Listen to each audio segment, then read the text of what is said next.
I love a garage sale, but more than that, I really love a comic book garage sale.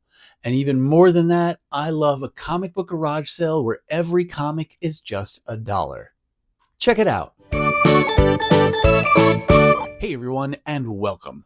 You're watching Northgarden Comics. My name's Chris, and I'm your host here as we go out and about to different comic book shows and sales at local shops, talk a variety of comic-related topics, but most of all, it's where you can come to see the good books that I find for great prices. Now, if you're a returning viewer, you may be noticing a significant difference in my backdrop, or at least a minor difference in my backdrop. And you would be correct to see that. I'm not going to talk about that today, though. Stay tuned for a future video where we will address the changes that have gone on here in my comic book room. Now, it's summertime here in Minnesota, and there's a lot of things I love about that, not least of which is that it's not wintertime in Minnesota. But that's not the only thing I like about summertime. Summertime means big blockbuster movies, and I will admit that I don't get to the theater nearly as often as I used to in my younger days. It used to be that I'd be there on opening night for my favorite movies, but over the years and having kids and as they've gotten older, my trips to the movie theater have gotten fewer and further between. And now, especially with the addition of so many good streaming services, I'm very content to make my own popcorn at home, wait for those movies to show up on my small screen in my house, and watch them at my leisure where I can pause when I need to use the restroom or get snacks and things like that and take advantage of those in-home conveniences.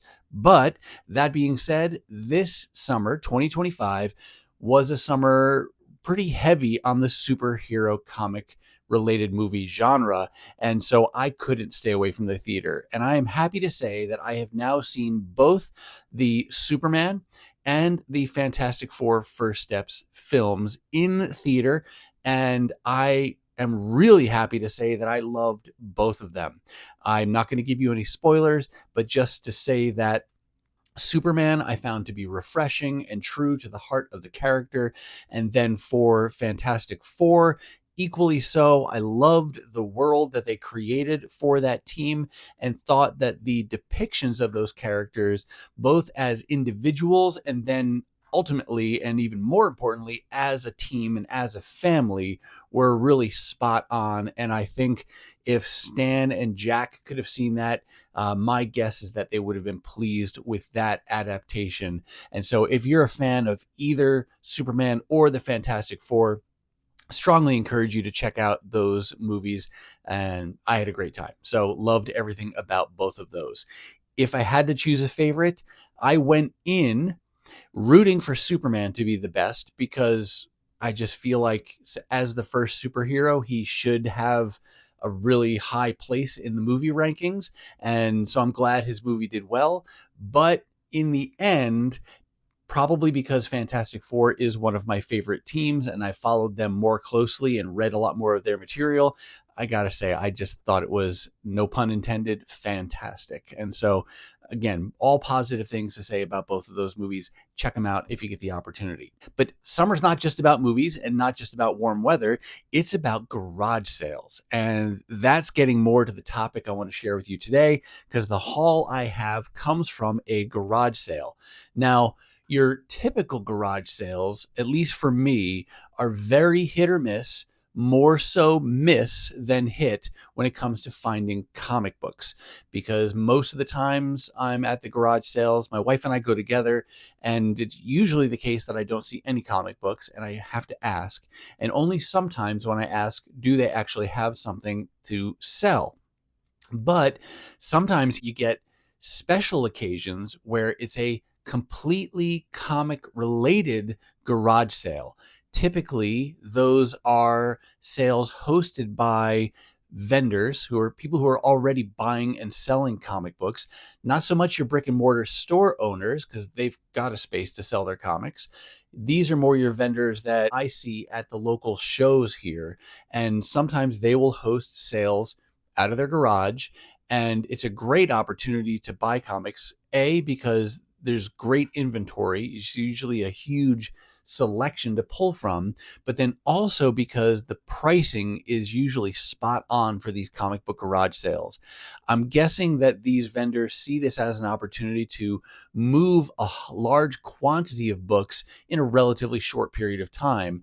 And so they open up the garage, load it with books, and typically the garage sales in my area will be dollar sales. And that's exactly what this sale was that I'm going to show you a haul from today.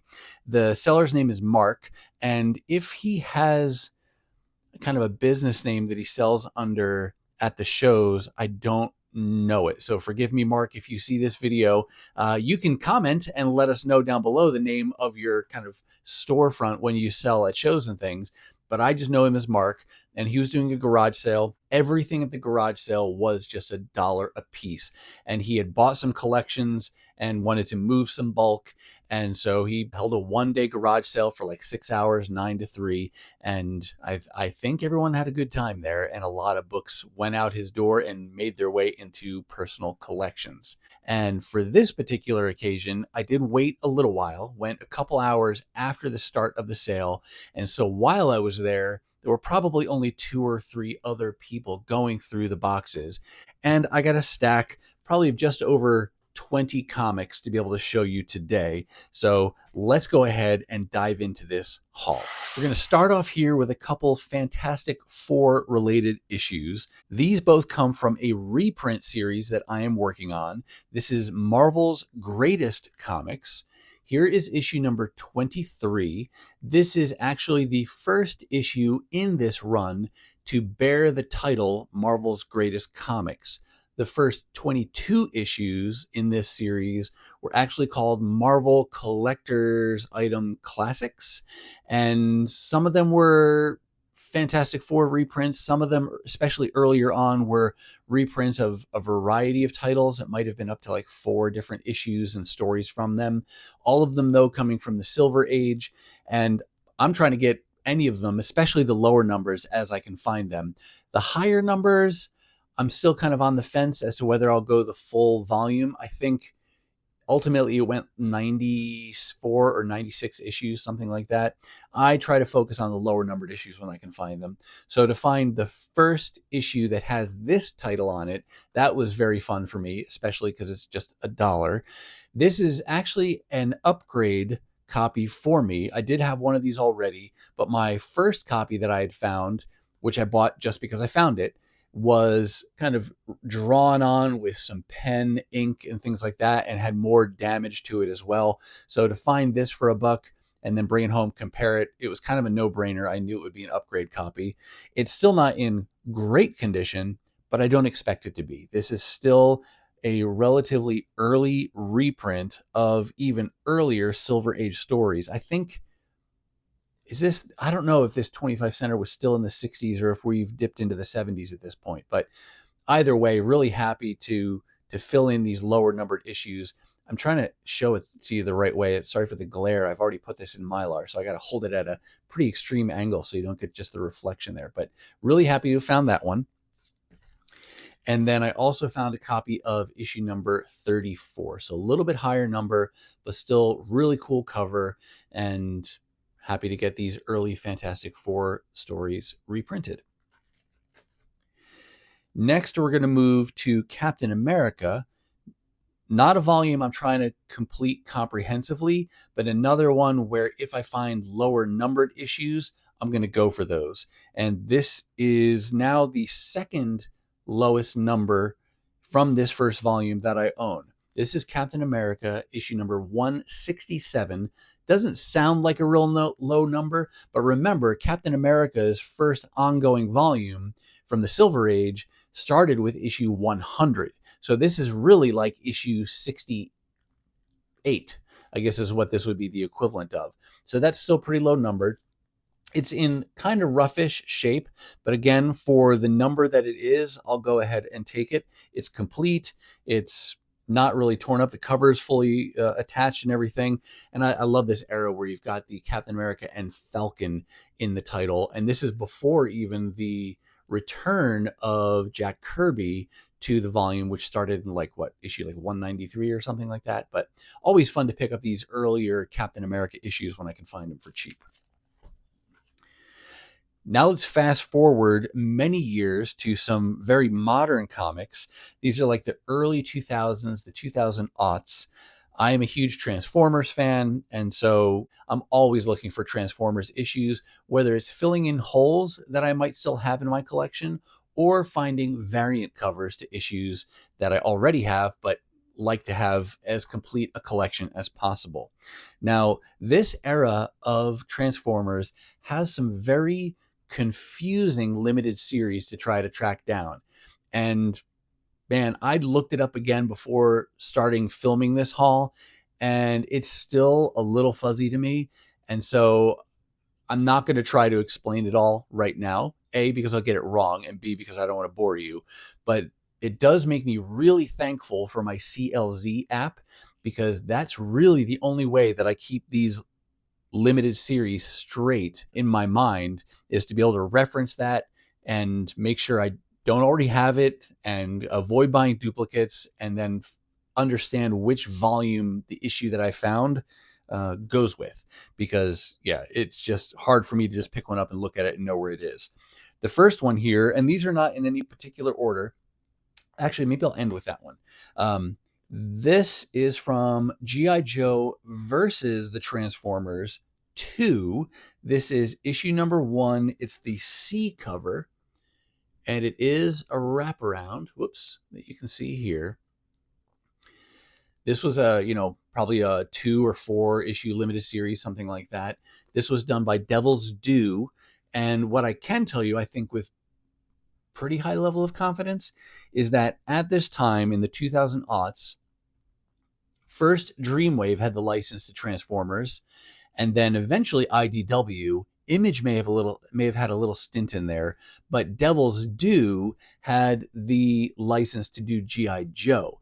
And that may be why this is G.I. Joe versus the Transformers instead of Transformers versus G.I. Joe.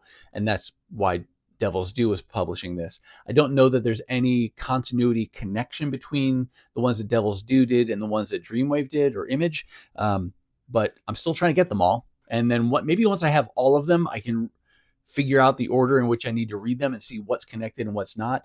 But for now, like I said, going to rely on CLZ to tell me what do I have, what don't I have, and to help me keep my head on straight. But that's one of the issues.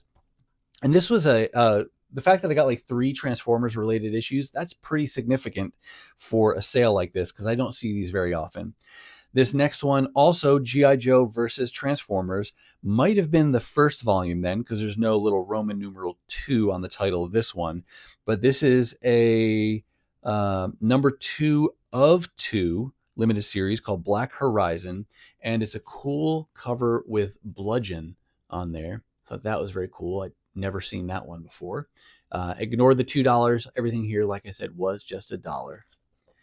And then the third and final Transformers related comic to show you is from Dreamwave.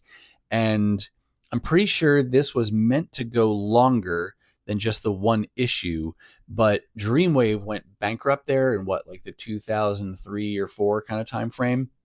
And so this one got published, issue number 1 from this series called Divided Front, but then they never did anything after that. They folded as a company. So we got no more stories from the Dreamwave line of Transformers related comics.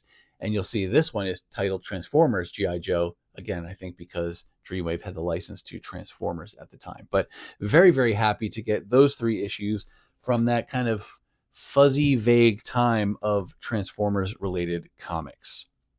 All right, now let's shift over to some DC books. These next several books all come from the same title. It's a 87 issue series that I have been working on. I call it an anthology series, though I don't know if that's 100% correct. Anthology series typically means multiple stories within the same issue. In this sense, what I mean by anthology is that you actually have a story arc told by a creative team, but then when that story arc wraps up, you get a new creative team and a new story. And then that continues to rotate throughout the entire volume. And that makes it really nice to collect for two reasons.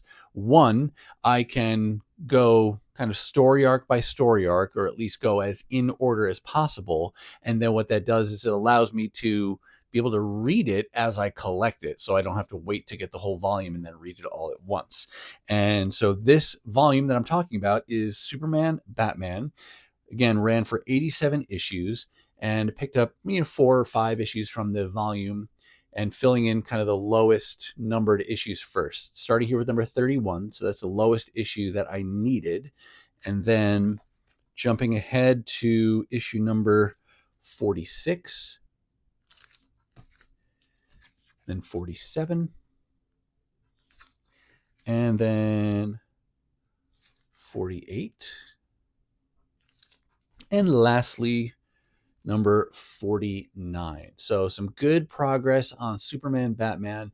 And I think now as a result of this sale, I have the first 50 issues in a continuous run. And then, I've got to get up 51 to 87. I've got a smattering of things across that run. And then I got to fill in a bunch of holes. But really happy to have filled in those. And it just feels very satisfying to have a nice continuous run from 1 up to issue 50.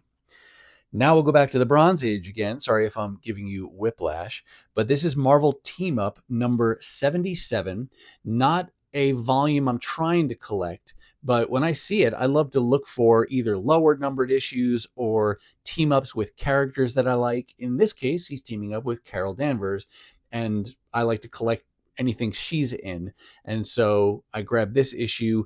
A lot of these are one-offs, and so you can pick them up and just read them as standalone stories. Wouldn't you know it, that issue 77 is part 2 of a 2-part story. So I will have to track down issue number 76 if I want the complete story. But I don't think the whole thing is Ms. Marvel related. I want to say that issue 76 is a team up with Doctor Strange, because there's multiple kind of story angles going on here. Ms. Marvel and Spidey have one piece of that. The Doctor Strange element is another story theme that's going on through this issue, but still really cool cover. Love the yellow backgrounds too, for some reason, from the Bronze Age. And yeah, just a fun impulse buy, if you want to call it that, because it wasn't on my wish list, but happy to have gotten it nonetheless. Now we're going to see another reprint series, and I made some good progress on this one. These next several issues all come from a title called Marvel Super Action. And I did look this up again to remind myself so I could tell you a little bit about it. Marvel Super Action, for the first 13 issues, now the one I'm holding is an exception, but the first 13 issues basically reprinted Captain America stories. And so you get reprints of issues 100 to, is it 111 that you get reprinted? But the one exception in there is this issue number 4, which reprints this Marvel Boy story. I don't even remember exactly what this comes from, and I have no idea why they interrupted the Captain America reprints to do this Marvel Boy story. If any of you know the answer to that, where this issue number 4 fits, let us know down below. I'd love to understand that better. But for whatever reason, they did this Marvel Boy. I wasn't going for this specifically, but again, I want to have a nice continuous run, so I grabbed that one. But then I did find some of the Captain America reprints, including number 5, number 7, and number 9. So, like I said, the first 13 issues essentially reprint Captain America stories. Starting with issue 14, it shifts and it reprints Silver Age Avengers stories. And then the title continues on for 37 or 38 issues, somewhere in there. But I'm only working on the Captain America portion. Got a few more holes to fill, but that was some pretty nice progress on this fun reprint series. And that's a great way for me to get some of those really low numbered Captain Americas that I will never find in a dollar bin. And that's okay, because now I have the story reprinted in this title. These next few books actually represent some early Marvel work by each of these creators. The first one was given to me by one of the other folks that was at the sale while I was there. I don't know his name, but he was ahead of me in the boxes and finding a bunch of things. And he came across a book as we were all just kind of talking that he said, "Hey, this is an early Todd McFarland example of early Todd McFarland art at Marvel." And so we just talked about that a little bit. And then as I got around closer to the boxes where he handed me one and said, "Here, if you want one," because there were two copies. So he had pulled it out and thought maybe I'd want it and offered it to me. And so, sure, Todd McFarland, love his art. And so I'll take an example of early art at Marvel. And I did not even know that this was early Todd McFarland art at Marvel, but this is from the new universe. This is Spitfire and the Troubleshooters #4. And so, yeah, I think this is like from like 1985 or 87, somewhere in there. He does not do the cover, so let's open this bad boy up and see if we can see inside a little bit. I can show you this Todd McFarlane art, which I'm going to guess is not looking as iconic as, say, his Hulk stuff or his Amazing Spider-Man stuff, or definitely his adjectiveless Spider-Man issues. But here you go. There's the, I can't get too close here. There, you have to read it sideways. Todd McFarlane. There's stuff, hardware blocking my way here, so I can't show you that more at a level angle. But yeah, early Todd McFarlane at Marvel Comics. Very fun. Not a valuable book, but still a fun book from a creator history kind of standpoint. So really cool. And to the nameless person who shared this with me, if on the outside chance you ever see this video, thank you again for sharing that with me. I learned something and added a cool book to my collection all at the same time. But that's not the only early creator work that I found. A little bit further in my digging, I came across two books that I had been looking for and knew what they were. This is also, surprisingly, from the New Universe line. This is Night Mask #9. Any of you know what this comic book represents before I tell you? Any guesses? Well, not the cover, but the interior pencils of this book represent the first interior pencils by Mark Bagley at Marvel Comics. And obviously a very famous artist, especially for things like Spider-Man, might be his most famous run, but then New Warriors, because wasn't he one of the creators of that? He did some stuff on lesser known things like Visionaries. That was one of the early things that he got to work on. And I loved that cartoon and I loved that comic. It was only a 6-issue run. But yeah, this is his first interior pencils at Marvel Comics. And it's a comic I've wanted for a long time. Another one that's not valuable. So I've seen it plenty of times, but the copies I've seen have all been pretty beat up or at least dirtied up. And so I've held out and waited for a better condition copy. And at this sale, that was the day to pull the trigger and get that nicer condition copy. But then also I picked up the next issue, which is issue 10. And this one's a little bit strange because I can't get anything to verify this online. Mark Bagley also does the interior work on this, but he also does the cover. And if that issue 9 was called out as his first interior pencils, I would think that maybe this was his first cover art. But then I got thinking, well, maybe there was an earlier cover that he did. When I Googled it online, everything that came up actually referenced Spider-Man covers from the early 90s. And I'm like, that's years off the mark, so it can't be that. So my guess is that this issue 10 is his first cover art at Marvel. I don't know that for sure, though. So if any of you out there watching know, is this Mark Bagley's first cover at Marvel? If so, let us know. If it's not, let us know that too. And let us know what is or what was his first cover at Marvel. Because if this ain't it, I'm going to have to keep hunting. But for now, at least, I'm going to tell myself this was the first cover that Mark Bagley did at Marvel. And now I own it for $1. And then just a few more books to show you. And I didn't tell you this earlier, but I will tease that the last book I'm going to show you comes from the Claremont Byrne run on Uncanny X-Men. And you say, wait a second, you found a Claremont Byrne issue at $1 garage sale? Yes, I did. You want to see more? Stick around, just a few more issues, and you'll see what's going on with that book. But before we get to that, here is just a run filler that I grabbed because I'm working on this volume. This is Fantastic Four. This is issue number 50, or Legacy issue number 479. This would come in volume 3 for Fantastic Four. And just because it's noteworthy, that is a Barry Windsor Smith cover on FF number 50, but one of the lower numbered issues from this volume that I needed. So I figured, I'll grab one of those and add that to my pile. And then I did buy one comic book for my wife, and that is this Walt Disney's Comics and Stories. I forget what the actual title of this series is. I started Googling a little bit about collecting Disney comics, and it's kind of confusing. Yeah, Walt Disney's Comics and Stories. This is issue number 533 from 1988. I got this for the cover. A lot of these covers are really enticing. They kind of look like movie posters, and they draw me in, at least, and make me want to buy them.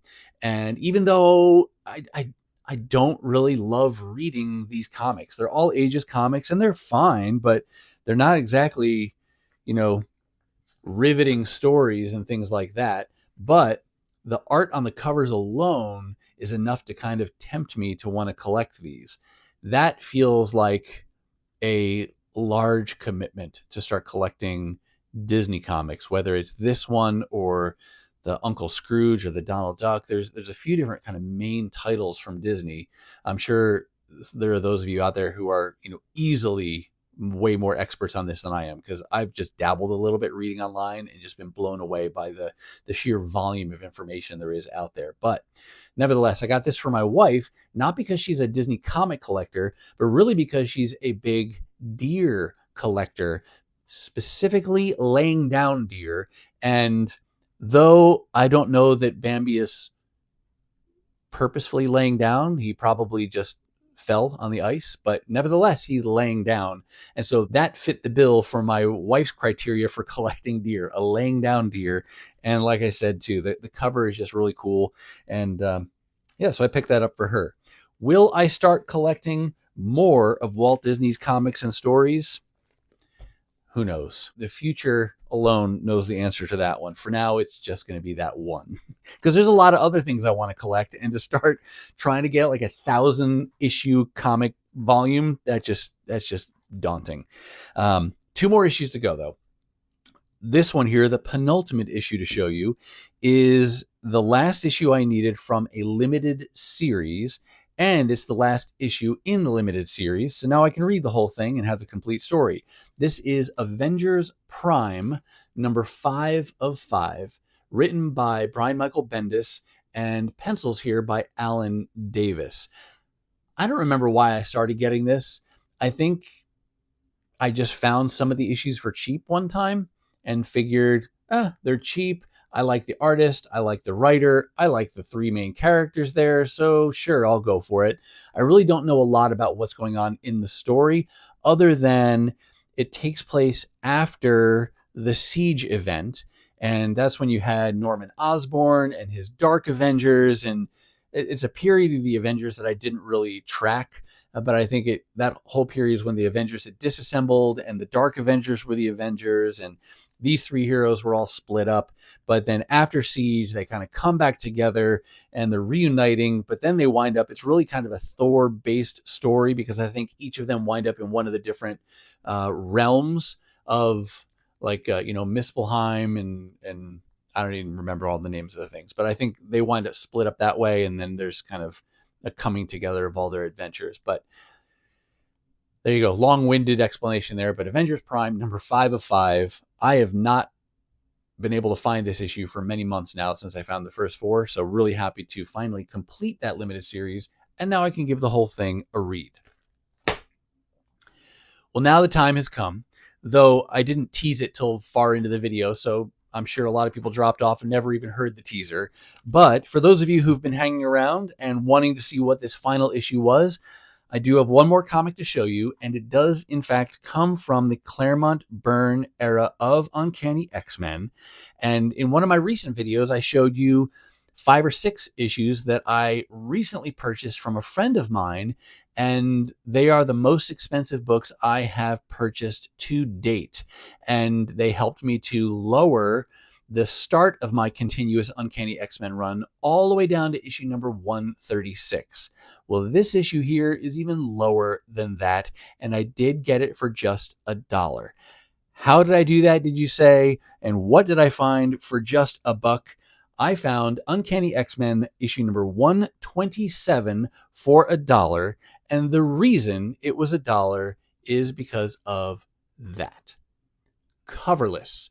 A coverless copy of Uncanny X-Men 127 for just $1. I don't know about you, but I think that's a good deal.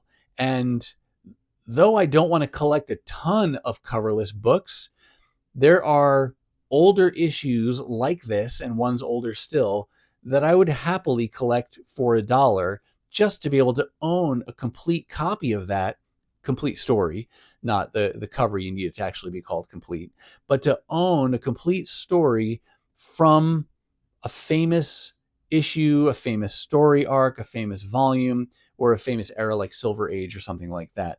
So for now, this will be a placeholder. And if you want to know what the cover looks like on that, I'll try to put that somewhere over in here if I can pop that up on the screen for you so you can see what that cover looks like. It's not a major key. It's not majorly expensive. In fact, I'd probably be willing to pay up for a truly complete copy of this book. My friend, who I bought the other issues from, does have this one, and so I probably would buy it from him, but I'm going to kind of slowly chip away, moving my way down. So for now, this will at least be a placeholder, but coverless, just $1. And just to share another coverless story, I did find a copy of X-Men number 25 for $0.25. That too was a coverless book. Another example of the type of comic that I would buy coverless just to be able to have the story in my collection. But what about you? Do any of you buy coverless books either as the rare occasional exception, or maybe some of you go after these early coverless books on purpose to try to get them, and you don't care at all whether or not the cover is included because you don't need the cover to enjoy the story? But where are you on coverless comics? Let us know down below. All right, that's going to do it for me, and that's going to do it for this haul from my most recent opportunity to go to a comic book garage sale where every book was just $1. I do hope you saw something that you liked, and if you did, go ahead and give the video a thumbs up. And if you want to see more content like this, then hit that subscribe and ring the bell for notifications so you'll know the next time I upload a video. Now, if you're not quite ready for the YouTube fun to stop, I have hand-selected a couple videos here for you to check out. As always, thank you so much for watching, and I'll see you next time.